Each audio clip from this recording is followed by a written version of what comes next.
Uniformiser le système de fiscalité pour permettre au gouvernement central et provincial de se doter les moyens de leur politique, c'est la raison d'être de sa mission dans la province d'Arua en Ouganda. Jean-Bamanissa Saïdi, gouverneur de la province de l'Ituri, a présidé la rencontre avec les autorités de West Nile. Ensemble, les deux parties ont mis en place un système d'échange d'informations pour lutter contre la criminalité le long des frontières. À cela s'ajoute une commission de surveillance des bornes des deux pays. Ces échanges font suite aux recommandations issues de la rencontre à Kampala des deux chefs d'État, Félix Antoine Tshisekedi et Yoweri Museveni de l'Ouganda.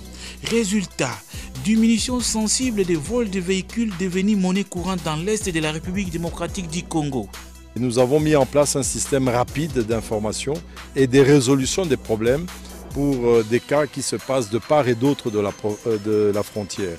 Ainsi que nous avons encouragé les opérateurs économiques de part et d'autre de s'installer. Nous avons dit que nous voulons voir ici aussi en Ouganda des grands noms congolais, tout comme eux aussi peuvent venir s'installer chez nous.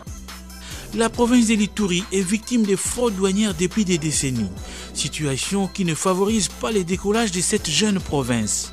De Kampala, où il a accompagné les chefs de l'État, Jean-Bamanissa a effectué personnellement les déplacements d'Arua et Mahagi pour palper du doigt les réalités dans ces deux postes frontaliers.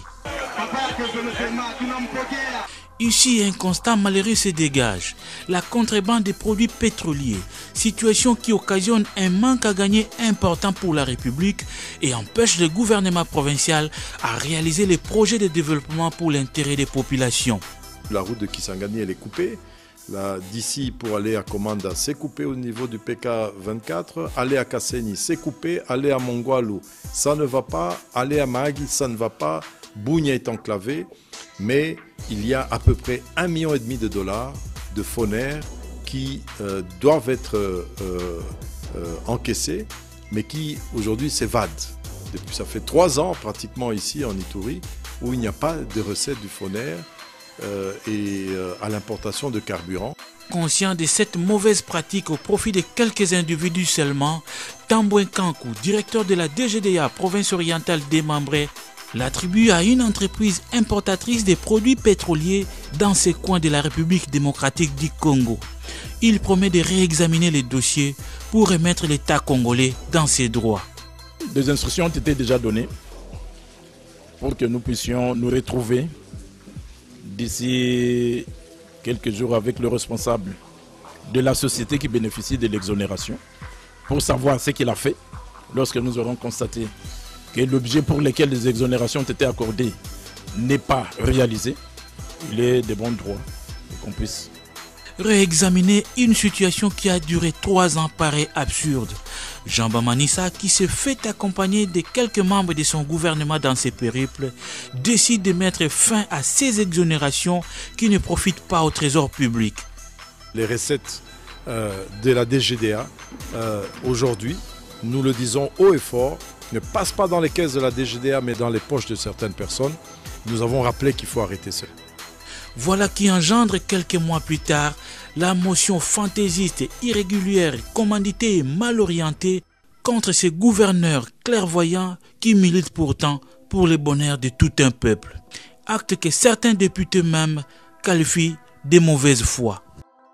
La motion n'a pas suivi les procédures normales. C'est quelque chose qui a été téléguidé avec plein de corruptions là-dedans. En tout cas, nous sommes contre cela. Il n'y a même pas de réalité là-dedans. Raison pour laquelle nous sommes réunis aussi, les signataires de la motion et les députés non signataires de la motion. Maintenant, nous sommes en réunion. Les autres même qui ont signé, ils ne savaient même pas qu'ils signaient quoi. On les avait trompés que aussi les produits de subsides. Après, on va dire que la ceinture concernait la motion. Il n'y avait pas eu 28 qui ont voté. Mais là, pendant la liste de présence, oui. Mais pendant le vote, nous étions au nombre de 24. Il y avait 3 qui ont voté et 1 qui s'est abstenu. Sur pied de l'article 204, alinéa 8 du règlement d'ordre intérieur de l'Assemblée provinciale, la motion de défiance est adoptée à la majorité absolue des membres composant l'Assemblée provinciale. Procédure qui malheureusement n'a pas été respectée. Ceci dit, la page 2019 est donc tournée. Jean-Bamanissa Saïdi appelle les filles et fils de la province de l'Ituri à l'unisson pour travailler dans l'intérêt du peuple qui n'attend que les développements.